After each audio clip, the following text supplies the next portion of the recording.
Looking for a new car or expert service? Visit Limerick Motor Centre, your main Hyundai dealer on the Ballysimon Road.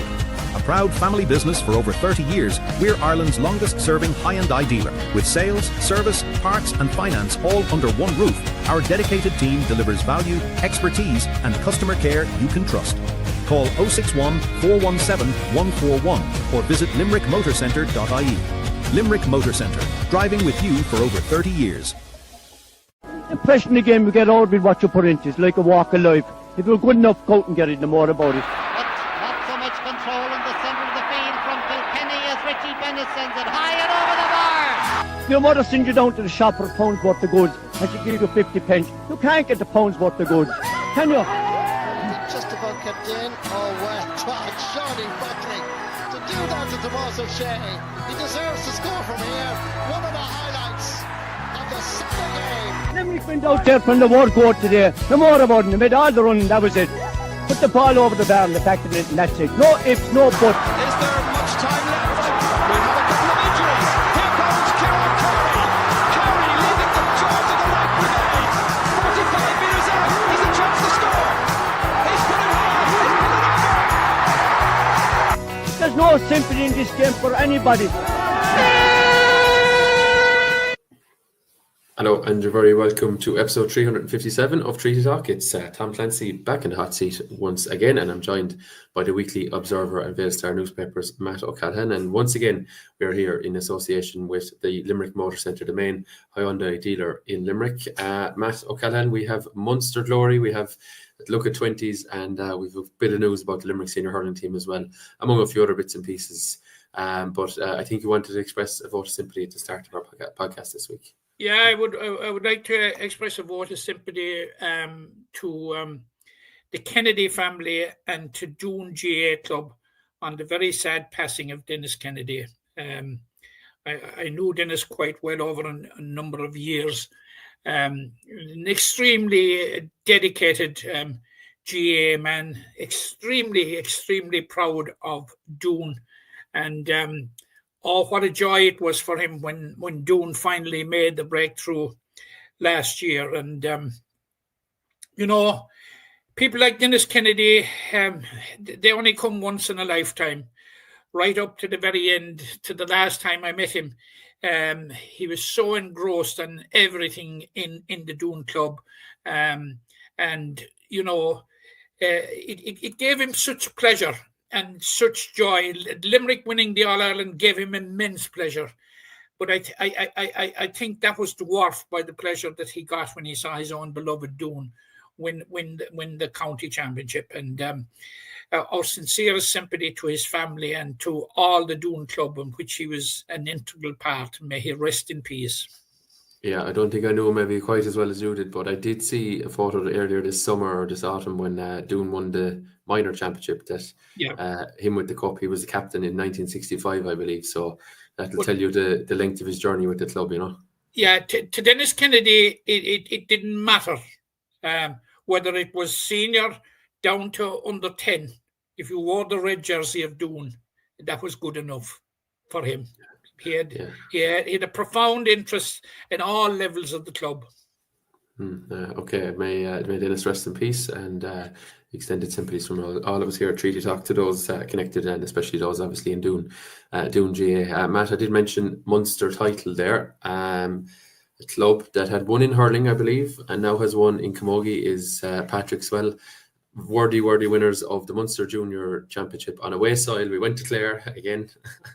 Another Limerick camogie team going to Clare, and this time they come back with silver. A great day for the club and a great day for Limerick camogie. Well, I was like the cat that got the cream coming out of Innis last Saturday evening, or last Sunday evening even. Not, Tom, because Patrick Swell had won. I was absolutely delighted that they had won. But what was really thrilling altogether was the type of performance they put on in the final. Tom, it was an absolutely fantastic performance. You talk about teams peaking at the right time and peaking on the right day. This was it. Because Patrick Swell won the Limerick Intermediate Championship. The Limerick Intermediate champions go down to the Munster Junior Championship. Yeah, and the same in Clare now. Just The same with Clare. That's the point I'm making. Yeah. In case anybody is of the misconception that Clooney Quinn won the Clare Junior Championship, they did not. They won the Clare Intermediate Championship. Excuse me. So it was like for like, Tom. But the performance from the start, right from the start, Patrick's, well, I don't know whether they won the toss or what, but they were confronted with the breeze, and it was a stiffish breeze in the first half. But by God, Tom, did they take the game to him? Right from the start, they dictated the terms of engagement. Really, really flew out of the traps. And at one stage, they were winning by 6 points, or 5 points to 1, or 6 points to 2. When something begins to run a play, Clooney Quinn got a goal. Within a minute, Tom, down at the other end, the ball was in the Clooney Quinn net. That was the type of response. On the day, Tom, from 1 to 15, they were all heroines for Clare. Sarah Carey was absolutely outstanding as a leader and as a captain at centre half-back. Teresa Dorr took player of the match. And Tom, when you go into a big game like that, and you expect your big players to perform, and by God, did they perform? And not only perform, but brought all those around them with them. And as I was telling you off air last night, Tom, in an unusual statistic, and you find it an unusual statistic, every one of the 6 Patrick's Well forwards got on the score sheet. Yeah, it is unusual. I know I don't cover as much camogie, but in hurling, actually, it's a rare enough feat. It's rare. It's rare enough. Now, Rachel O'Grady, we remember Rachel O'Grady. She's only 17 years of age. Rachel got the winning point in the All Ireland Under-16 final last year. She scored 5 points from play time. She was outstanding. And she's minor again next year. Yeah, minor again. And such a young player, in that kind of form, mixing it with adults, absolutely. But it's unfair signalling out players as a unit, Tom. They were fantastic, from Sarah Gillan right up to the full forward line. It was a tremendous performance, and it was some bit of consolation, and for which I'm delighted over, right, because it hasn't been a good year for the Patrick's Well Club with being relegated from senior ranks.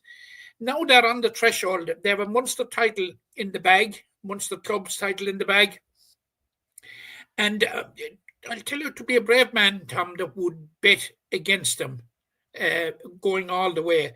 There are 4 teams left in it now.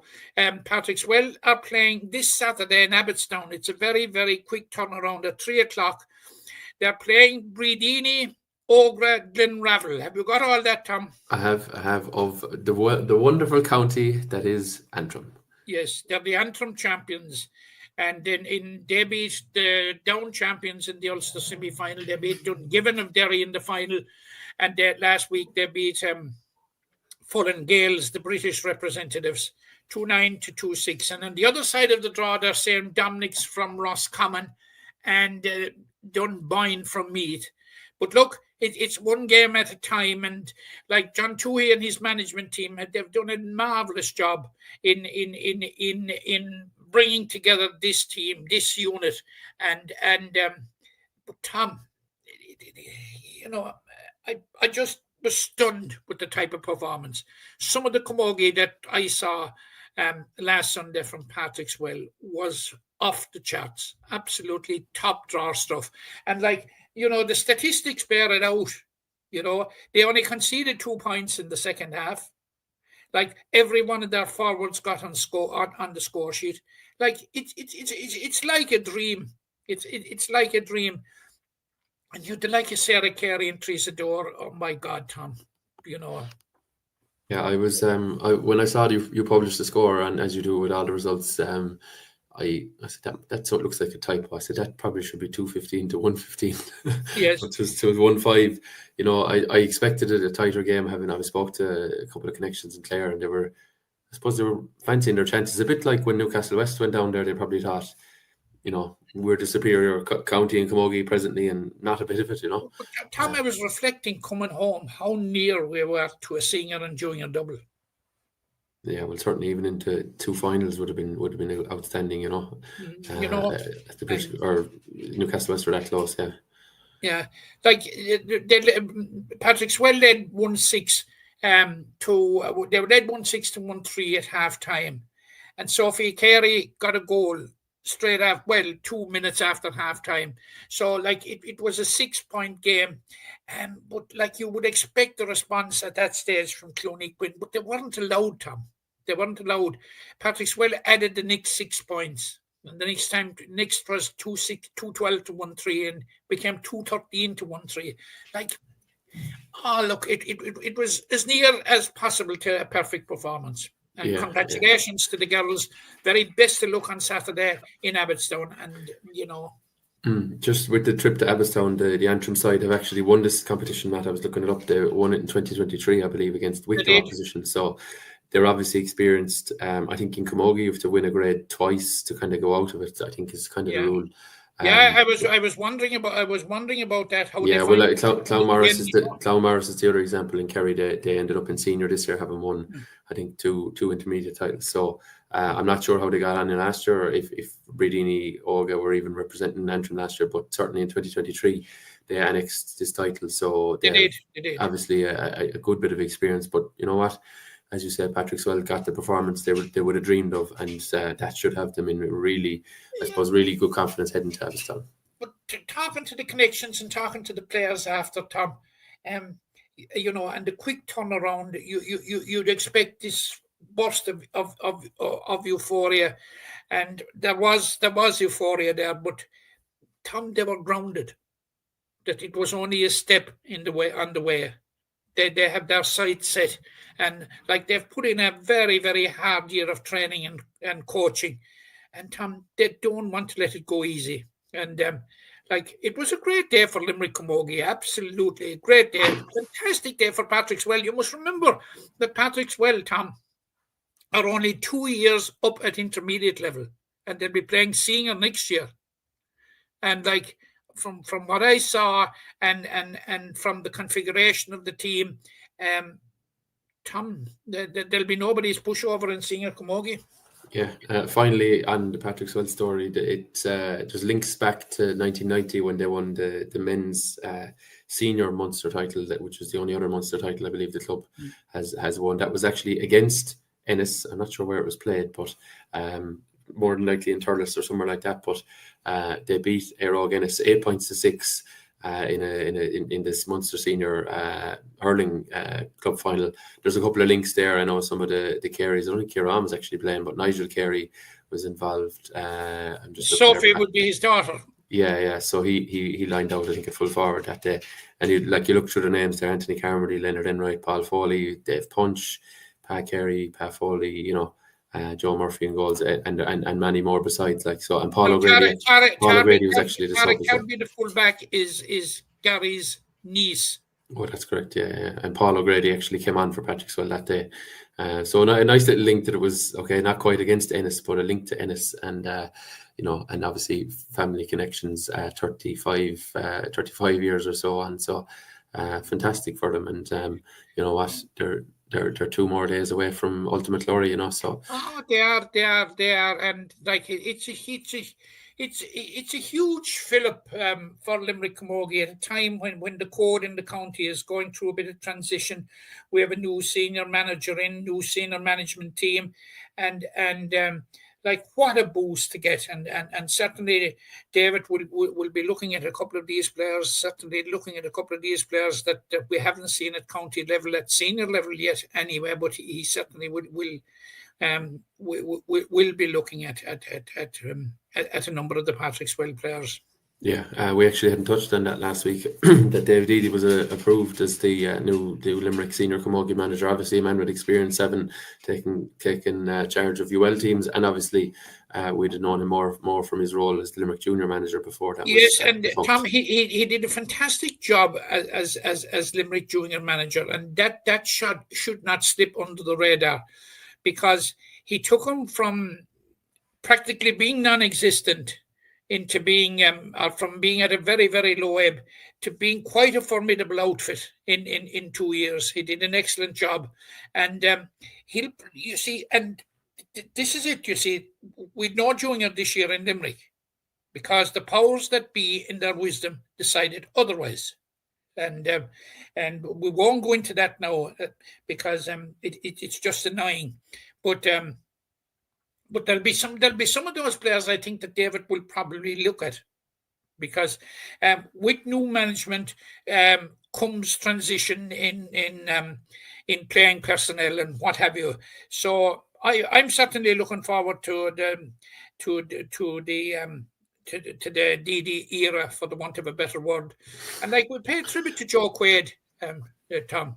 We cannot forget the job that Joe did. Came in again at a difficult time, and like, it was a real challenge, Tom, for Joe, because things were such that survival in the league was paramount, which they did both years. And they can't come so tantalizingly close to making the knockout stages of the championship this year. Like, it is progress. It is progress. And we'd be hopeful that that David will build on that, and I have no doubt that he will. But in the meantime, we'd like to wish Joe the best of luck, and whatever he turns his hand to. I thought he did a good job over the 2 years. Yeah, absolutely. Just moving to hurling, best wishes to Dave as well, and his background team as well. A new page in the chapter Limerick Camogie coming, and obviously Patrick Swell maybe key part of that as well, with a number of talented youngsters coming through. Just moving to hurling, Matt, and we have 3 under-20 finals. Tom, before I say anything on hurling, the Uronto Ballybrown were due to play in the All-Ireland Junior B Series in Currid this Saturday. Moved to January, yeah. It's moved to the 10th of January. So that game is not on now. I had it previewed in the paper and what have you, but I didn't get the message until late on Tuesday evening, and we're obviously gone to print. So anybody that had, were thinking of going to Kilidi on Saturday for the All-Ireland Junior B Series, it's deferred until the 10th of January. Yeah, I know it was a bit of confusion over the fixture, but I think the whole competition doesn't start until January now at this remove, as far as I'm aware. I think the whole thing is starting on the 10th, and there's 2 games on the 10th, and it's played after. Basically the lineup is much the same, Tom. The lineup after that is much the same. They're just putting those 2 games which were scheduled before Christmas, the first after Christmas, and I think the remainder of the schedule remains the same. Yeah, it does indeed. Okay, moving on. We'll come to that in early January. So the 10th of January for the Junior B in Kilidi. The 20s, Matt, we have, if I can find the fixtures, I had them here. Tom, the final fixtures came out last night, and I can sympathise with the county board, Tom, with the weather that we've had, and trying to get fixtures played and get venues that are that are suitable at this time of the year, and but they've done it anyway. And the Premier Under-20 Hurling Championship final is on Sunday. It's on at 2:00 in Mick Neville Park, and it brings together it's a huge city derby between Mungret St. Paul's and the Piershigs. So it's going to be a hugely interesting game. Now, Mungret St. Paul's are appearing in the final for the 3rd time in 4 years. They won their first title in 2023. They didn't make the final last year. They were beaten in the final in 2022. And they're now taking on the Piershig. Now, the Piershig haven't been in the final since 2021, Tom, and haven't won the Under-20 Championship, which in the Piershig's world is a lifetime. They haven't won it since 2017, when they completed 6 in a row. Yeah, they won 7 out of 8 in that spell, and I think it's something like their 12th final since 2011. I think that Under-20/21. Yeah. But it's really been a proving ground. Having watched both finals, Tom, and your good self was on commentary on one of them. I like the look of Mungret St. Paul's. I thought they looked very, very good at times. Yeah, I saw most of it now myself on Tuesday evening. Yeah. I don't think They, they seem to drift out of the game at times. And, well, that was, of course, Monaleen were the defending champions, Tom. Yeah. And they were going to fight to hold their title. Now, I was equally impressed with Napiershig. They like, Tom, this has all the ingredients for a classic final. It has the lot. It has everything you could ask for. Now, there are very, very few senior players involved on either side. Yeah, I think on the Napiershig side, you're kind of only really looking at James Finn. I know there's been others. There has been others who've broken in slightly. Yeah, no, but you've looked at fellas that have played with Limerick, the like of David O'Keefe, Alex Kearns, and these fellas. Like, while so on the Mungret side, you have Sean Duff and Mark O'Brien, of course. Killian Begley from the minors. Yeah, Finton Fitzgerald.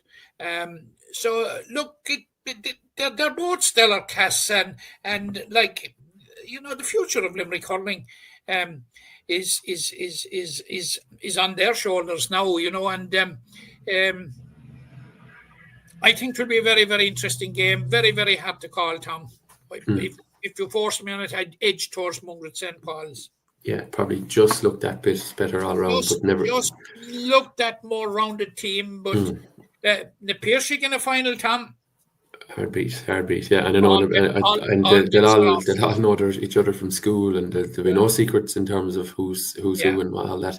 So that's on Sunday. That's the 30th of November. That's this Sunday. Also on Sunday, Tom, the B final is on. I'll come back to that. Just to announce that it's the 2 p.m. in McNeville Park. We'll be streaming the Premier final. We'll be streaming the A final, which will come to. We'll come to now. I suppose we'll come back around to the B final, but the under 20 A final, if we're rocking down through the grades, will be another local derby. It is Gary Spillane versus Naomh Eoin, and I know people will say, who in God's name are Naomh Eoin? People may have seen them on the results and the fixtures. Naomh Eoin is Knockany and Hospital Herberstown, so you couldn't get more local now than two clubs joining. So says the man that kicked the winning point for Knockany in the county football final. Yeah, well, I'm definitely not eligible for this anyway. But anyway, under 20s, Naomh Eoin, as I said, Knockany joined with Hospital. Tom, you're only given half the name there. Well, we've Breedeen, Ogredlin, Ravel. We've got over that. So we've Naomh Eoin, Canuck Gales. Yeah, well, even on the official fixtures, it's been halved down to Naomh Eoin, but I suppose anyway, it's the black and white of Knockany and the maroon and kind of white, isn't it, and a bit of black of Hospital Herberstown against Gary Spillane, and obviously Gary Spillane featured players from Galway as well.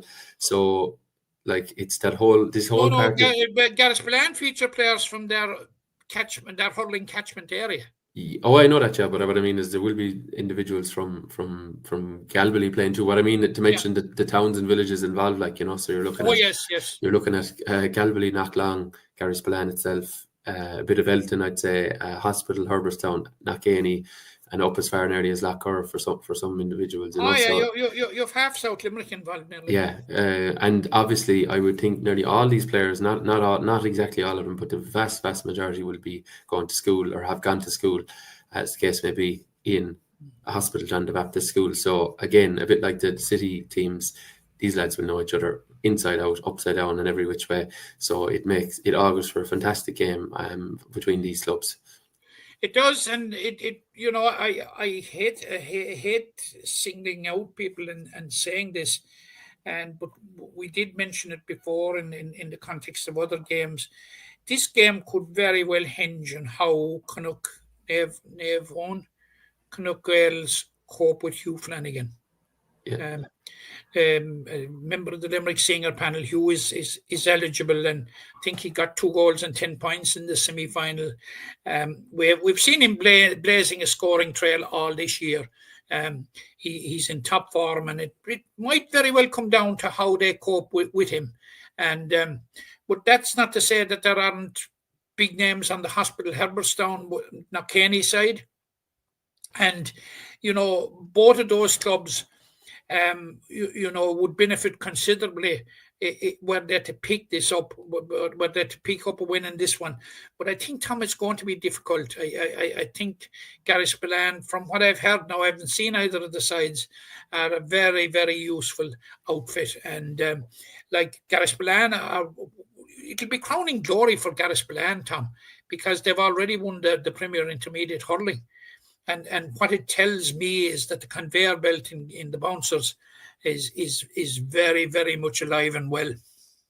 Yeah, it is. I was actually at the semi-final between Ballybrown and Navan. Not Gales is a bit of a mouthful, but anyway, I was at that semi-final, played in Newell. It threw in at 9 o'clock, Matt, last Thursday evening, would you believe?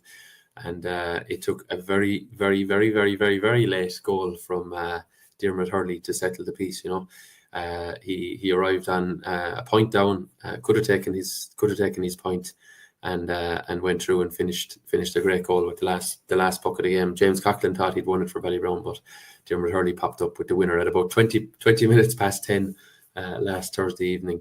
So he didn't send it to extra time. He sent us all home to warm up because it was bitterly freezing. But like looking at the hospital connections, Griffin McCaffrey obviously is a name we'd have known as well, Matt, from Harty Cup. Diarmuid Hurley wasn't fully fit, did come on, and then you've the likes of Michael Leo and Rory Rail, to name a few from absolutely. So there is talent there. There's lads that's been playing intermediate hurling for both those clubs as well already this year, So I understand that Garrisbillan would probably be favourites. I know TJ Ryan is the punished store there as well. So look, Knockany and Hospital will have to pull out a big performance, as they did last Thursday, to beat Ballybrown as well, to be fair. So they'll have to have another one here on Saturday afternoon against the Bouncers.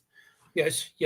And the curtain, Tom, comes down on the Limerick Hurling Championships on Sunday, when the Premier Final and the B Final are played. And it has been a decent year for club hurling in Limerick. Now, I know when we progressed to the Munster Championships, the results weren't what we would like them to be. But the amount of games that have been played, from starting off with the leagues back in February right up to next Sunday and the under-20 finals, have been absolutely phenomenal. And it's a huge logistical job for the county board, and which and all those organised. And I know I'd be fighting with him sometimes during the year about postponements and all that. But sure, Tom, you say I fight with myself, but that's not here nor there. But they've done a great job in getting all their competitions finished, and all that remains now actually in a mammoth fixture list is the under-20 football championships. Yeah, which more or less they're in progress. They're through in last week, and they're kind of getting up to maybe closer to full speed now this week. The under-20B championship match, the final, is between Blackrock, who were they were the only team in the quarter final that were, shall we say, a standalone club of this competition. As far as I could see, the other 7 were kind of amalgamations. So it's Blackrock against Belleville Gales. This is fixed for Mungers with a 12 noon start on Sunday afternoon. And just to mention as well before we come to that, Garrisbillan and Navan will be streamed as well by Stream Sport. So and that's at 2 o'clock on Saturday in Kilmallock. Yeah, exactly. Yeah. So if anyone is unable to make it from those clubs or those areas, or just wants to have a look, it's available. But sorry, moving back to the B final on Sunday, Belleville Gales. Belleville Gales is catching myself here. Drum Kilmeedy and Fiohan, I think. Fianna Kilmeedy and Fiona has it. I had in my head it was Drum Bradford, but let me check that out. But anyway, Blackrock. I thought Drum Bradford fielded separately in the under-20. Oh, maybe they did. Yeah. Sorry, I think you're right. Drum Bradford are in the C final. Yeah, right. Yeah, Fiona Castleman and Fianna Kilmeedy. Apologies. Yeah. I was doubting myself, but that's who this is, and they face Blackrock, who obviously won through. I think the semi-finals were only played last evening, Thursday evening. Yeah, played last evening. Blackrock beat Ballybricken, Bohermore, Fedmore. 217 to 3-8. 217 to 3-8. And Belleville Gales beat Coshley Gales 118 to 211. Yeah, so it was. It's all set up for a very, very good game. I've seen the B final in each of the last number of years, Tom. And you'd struggle to believe the standard of hurling on most occasions is such that you'd struggle to believe that it was B. Right.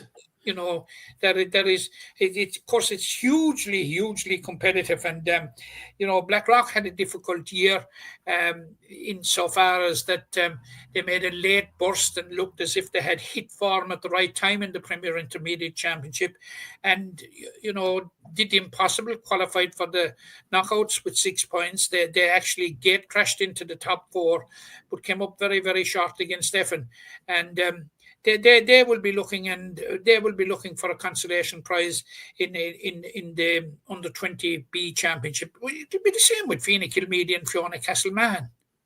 Like, it's a decent prize to be getting in the month of December.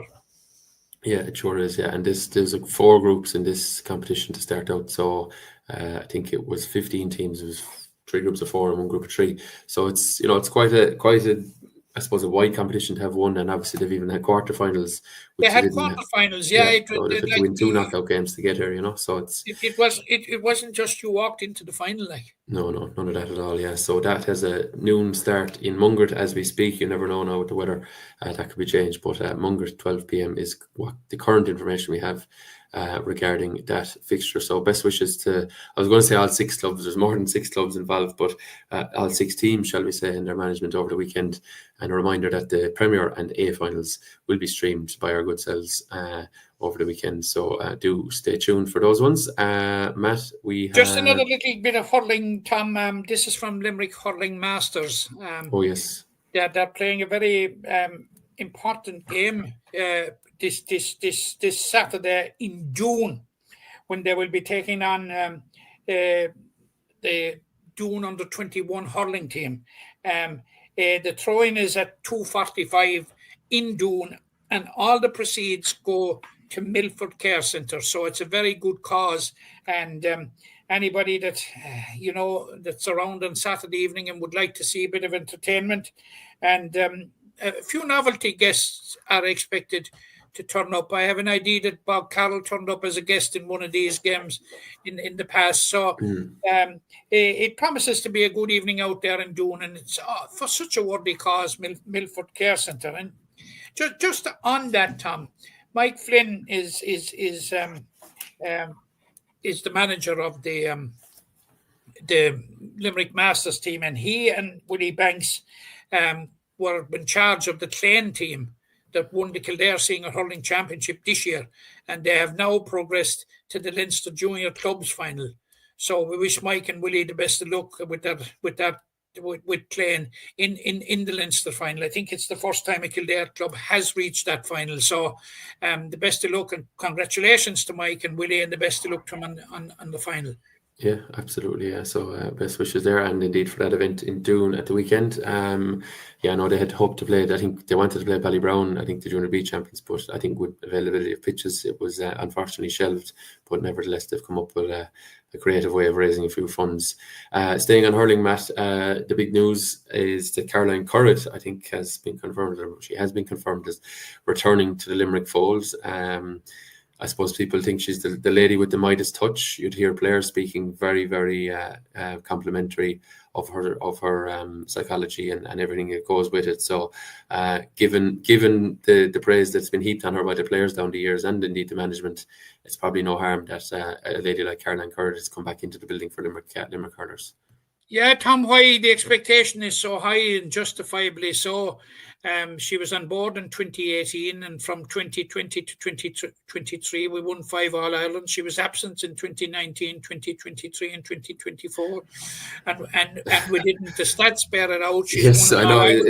Sometimes those things can just work themselves out, but it's over a long period. She's won an All-Ireland with Tipperary hurlers, not this year, mind you, and she's won All-Ireland football with Tyrone and Dublin. So she certainly is the lady with the Midas touch, and it's absolutely fantastic to see her back. It's a huge boost to John Kiley and his management team to have somebody of her caliber, and she certainly has, Tom. She's a top sports psychologist, and she certainly has the psychology to inculcate into players to win major matches and win major competitions. So it's a huge boost for Limerick and for the Limerick backroom team to see Caroline Currid back this year, and for 2026. and she comes in at a time, first time really since 2018, where Limerick have no, I suppose, trophy in the cabinet, shall we say. They're coming, starting at base level really again, as it was in 2018. So hopefully there's some similarities there, and Caroline can weave a bit of magic. But Yeah, and obviously, she will be seeing some new faces, for sure. and just talking of new faces, one face that she will not be seeing is Seamus Flanagan, and Seamus is dipping his toes in management in 2026 because he's taken over as manager of Boherlahan Duala in the Tipperary Intermediate Hurling Championship, and we'd like to wish Seamus the very, very best of luck in that new really he has spread himself out, five times All-Ireland winner for the last 2 years, a very well informed pundit with BBC, and now taking on the Bannister's bib. So at this stage in his young life, Seamus has seen it all. Yeah, absolutely. And we wish him the very best of luck. For sure, yeah. Still be lined up for the club, I expect, as well next year. Okay, Matt. We've been kind of merrily moving our way along through the news and the ups and downs. Well, mainly ups, but unfortunately, it's a bit of downtime in terms of our football. We had 3 teams in Munster football action over last weekend. We will come to the defensive Munster, I think, in a moment. Skeeton Ballysteen Kilcornan were narrowly beaten as well. And then, of course, Han, who I suppose maybe on the scoreboard looked well beaten, but were more or less in the contest until very, very late in their Munster Junior semi-final. But disappointing, Matt. 3 teams in, 3 teams out in double quick fashion. Yeah, but there's a story behind them all, Tom. Yeah. We have to say that it was a depleted Munster team. That down 6 players for various reasons that travelled to Tralee, and any county champions, Tom, that would be down 5 or 6 players, you could expect it to be a challenging and difficult evening for them. Yeah. Now they were down a player in every line as far as I could see. They were down Jason Hassett, Frank Corcoran, Darragh O'Hagan. Who's the half forward line? Dermot Hines, Brendan Giltinan. Yeah. And who was on here with us a couple of weeks ago, Yeah. Now, look, people will have seen that they only scored 2 points, but I mean, it's a formidable enough looking Dingle team who I'd say wouldn't do too badly in the lower reaches of the National Football League themselves, I'd say. Well, Tom, you contextualise everything. Munster were down 6 players. They were playing against a team that are many people's favourites to go the whole way, not only in Munster but in the All-Ireland. And but there's many a slip between cup and lip in the meantime, as clubs have found out in the past. Plus the fact that they had to face a gale force wind in the first half. Had they the benefit of the elements in the first half, they may have racked up a score, and would certainly have to, would have given them something to hold on to and something to defend. But everything that was to go wrong for Munster in this fixture, Tom, went wrong. Yeah, you conceded a goal in the first minute, for example. I'm not being an apologist. What I'm doing is I'm stating the facts. Yeah, no, it's a few people said to me that was an awful shame or a waste or whatever. But then I quickly cautioned them. X, Y, and Z were missing, and it's not just any players. Like Darragh O'Hagan is. Darragh O'Hagan is Darragh O'Hagan. Midfielder. Jason Hassett.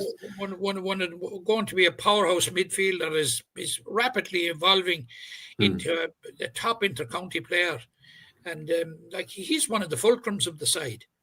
Yeah, sure. But if you put all the things together, Tom, if you add up all the bits, they all militated against Munster St. Paul's last Sunday. They did, and there was rumours that Dingle were going to be short of 1 or 2. I don't think they were short of anyone. They had full deck. They had a full deck. Dingle had a full deck, and as I said, they're favourites to possibly win it out. Strong breeze in the first half. Munster down 6 players. Yeah, disappointing. Munster don't owe apology to anybody. They're very, very good county champions, Tom, and they're going to be part of the Limerick senior football landscape for quite a while, in my view. Yeah, that's for sure. And we'll see now how they fare out in the 20s, because some of those lads are actually still eligible for that as well. So they mightn't be done just yet. Mightn't be their final say of 2025. Okay, Matt, moving down to the intermediate, and it was Balog, if I'm pronouncing it correctly, and probably not, but of Cork, who edged out Skeeton Ballyseen by 4 points, I think it was, in the end. Skeeton actually hauled themselves level against the wind in the second half. Had a slow start to the first half, trailed narrowly at halftime, and fought their way back in Q2, trailed again a little bit in quarter three, forced their way level, and unfortunately the Cork side finished that fraction stronger, got the scores, and booked themselves into a Munster final. And one maybe that Skeeton Ballyseen will have, by some accounts anyway, will have a couple of regrets about, because they, as they said themselves, they went down there to win, because they felt they were more than capable of maybe upsetting the Cork side. Yeah, they were, and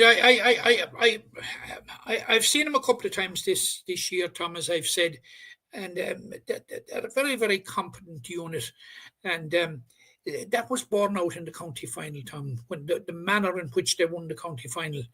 And like, you must remember that they're playing without David O'Shaughnessy and Owen Condren.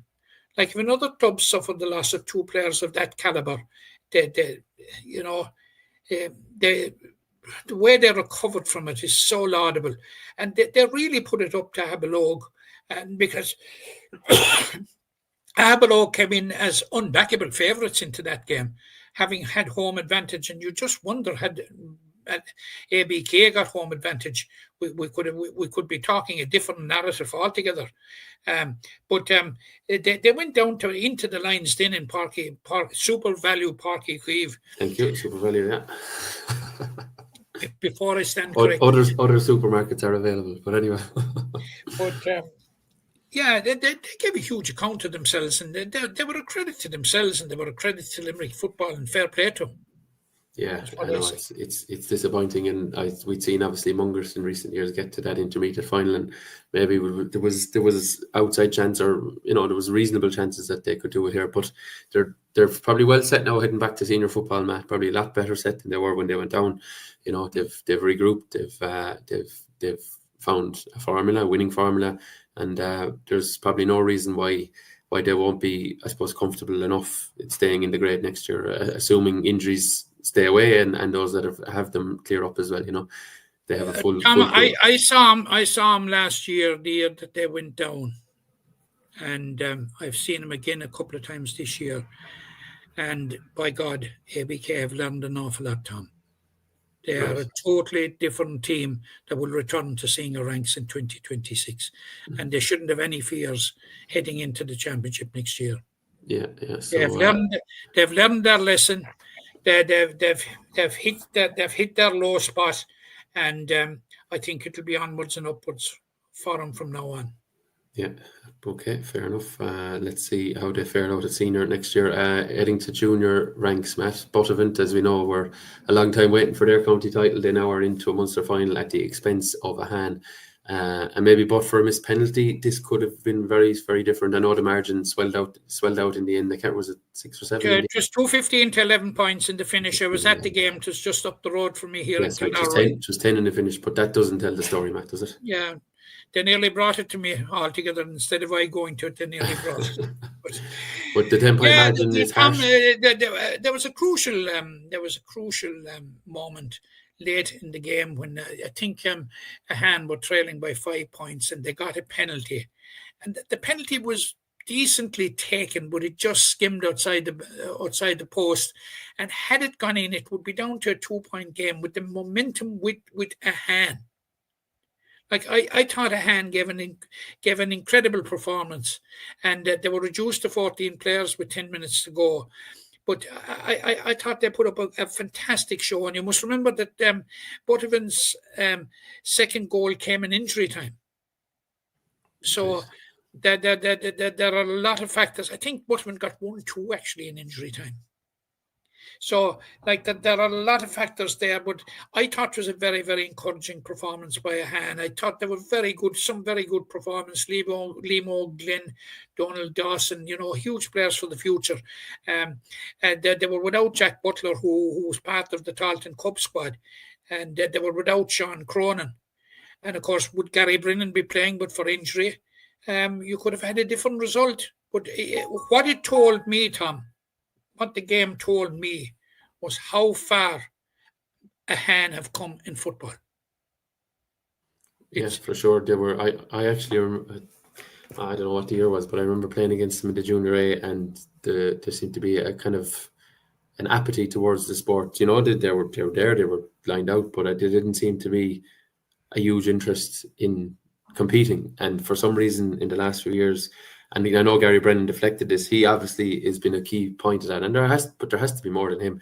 And I remember they won an under 19A. I think was it one of the COVID years or the second of the COVID years on penalties. And you look at the names in that, and you look at the names on their adult team now, their senior football team, shall we say, and there's a direct correlation. Those guys have come through doing well, probably at both codes, but doing well at football, and now they've transferred it to adult, which not every club does. You know, sometimes clubs can have success.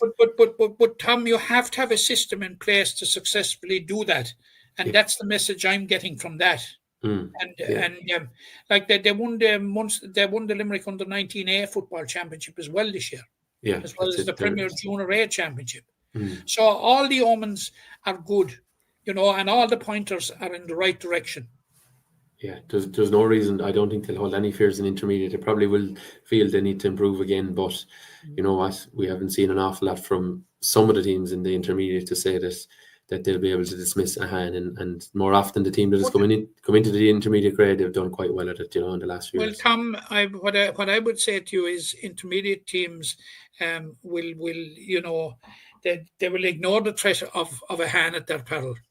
Yeah, that's for sure. Okay, so disappointed, Matt. Just to wrap before we go from that game, Tom. Yeah.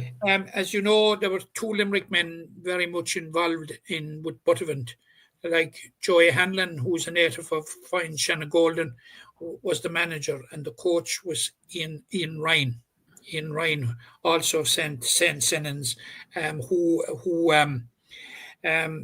was one of Limerick's best forwards for years, one of the best forwards of his generation, I would say, for years. Yeah, for sure. And he's the coach and has done a fantastic job. And we wish Joey and Ian the very best of luck in the Munster final. And I think this Saturday week they play Ballymcgilligan in Mallow at 1:00.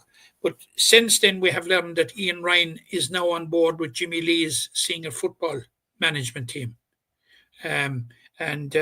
From the way he turned out his team on Sunday, he's going to be a huge addition. Trust me, Tom. He's going to be a huge addition, and we wish him the very, very best of luck, Tom. But I was reflecting on it yesterday only.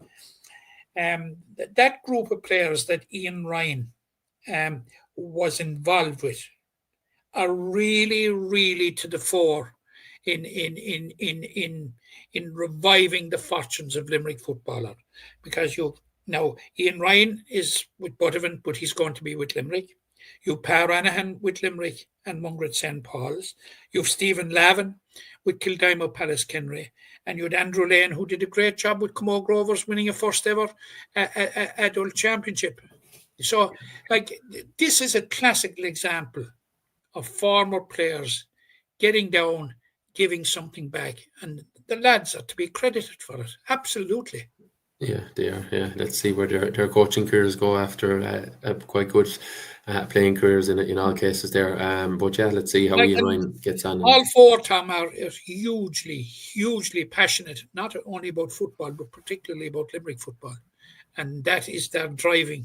That's what drives them, and what motivates them.